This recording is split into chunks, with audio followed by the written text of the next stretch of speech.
অৰুণাচলত এতিয়া ভয়ংকৰ জলপ্ৰলয় ডাৱৰ বিস্ফোৰণৰ ফলত পৰিস্থিতি ক্ৰমাৎ ভয়ংকৰ হৈ পৰিছে অৰুণাচলত আৰু অৰুণাচলৰ জলপ্ৰলয়ৰ বাবে এতিয়া অসমতো এলাৰ্ট জাৰি কৰা হৈছে হাই এলাৰ্ট জাৰি কৰা হৈছে অসমতো জিলা প্ৰশাসনক হস্তম আৰু সতৰ্ক হৈ থাকিবলৈ এক প্ৰকাৰ নিৰ্দেশ জাৰি কৰা হৈছে অৰুণাচলৰ জলপ্ৰলয়ৰ দৃশ্য এতিয়া ভাইৰেল হৈ পৰিছে সমগ্ৰ ৰাজ্যজুৰি কিমান ভয়ংকৰ আছিল পৰিস্থিতি কাৰণ মুহূৰ্তৰ ভিতৰতে এটা বৃহৎ অঞ্চল সম্পূৰ্ণৰূপে ধ্বংসস্তূপত পৰিণত হ'ল অবিশেষ দৰ্শকসকলৰ বাবে গুৰুত্বপূৰ্ণ খবৰ আমি জনাই আছো অৰুণাচলৰ জলপ্ৰলয়ৰ বাবে অসমতো হাই এলাৰ্ট সকলো জিলা প্ৰশাসনক সতৰ্ক হৈ থকাৰ নিৰ্দেশ জাৰি কৰা হৈছে ডাৱৰ বিস্ফোৰণৰ ফলতে ভয়ংকৰ পৰিস্থিতি মুহূৰ্তৰ ভিতৰতে উঠি যায় ঘৰ কেইবাখনো বাহন কেইবাজনো লোক এতিয়াও সন্ধানহীন হৈ আছে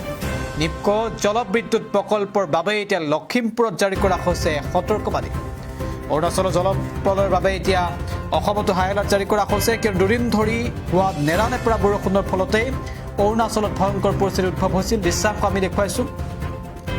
মুহূৰ্তৰ ভিতৰতে কিদৰে ধ্বংসস্তূপৰ এটা বৃহৎ অঞ্চল পৰিণত হৈছিল সেয়া ইতিমধ্যে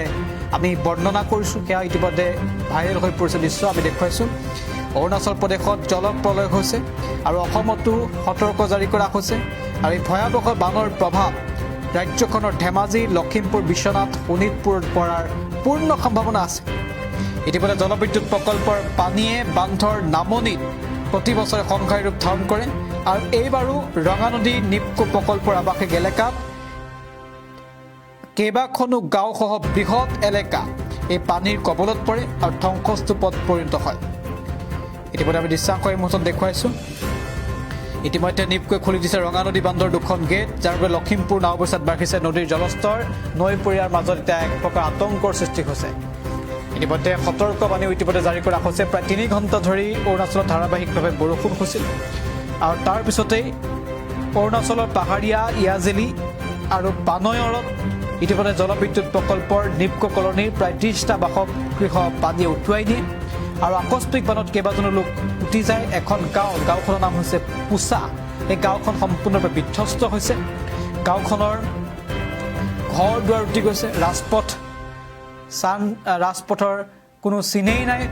গাড়ী মটৰ উটি গৈছে পাহাৰৰ পৰা পানী প্ৰচণ্ড জোৰেৰে বৈ আহিছিল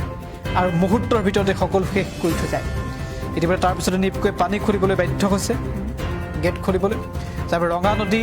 জলস্তৰ বৃদ্ধি পাইছে সেইবাবে লখিমপুৰ জিলাৰ নৈপৰীয়াৰ মাজত আতংক দেখিবলৈ পোৱা গৈছে মুঠতে এতিয়া ডাৱৰ বিস্ফোৰণে ভয়ংকৰ বিপদ মাতিছে এতিয়া নৈপৰীয়া ৰাইজত বিশেষকৈ লখিমপুৰ ধেমাজিতো জাৰি কৰা হৈছে সতৰ্কতা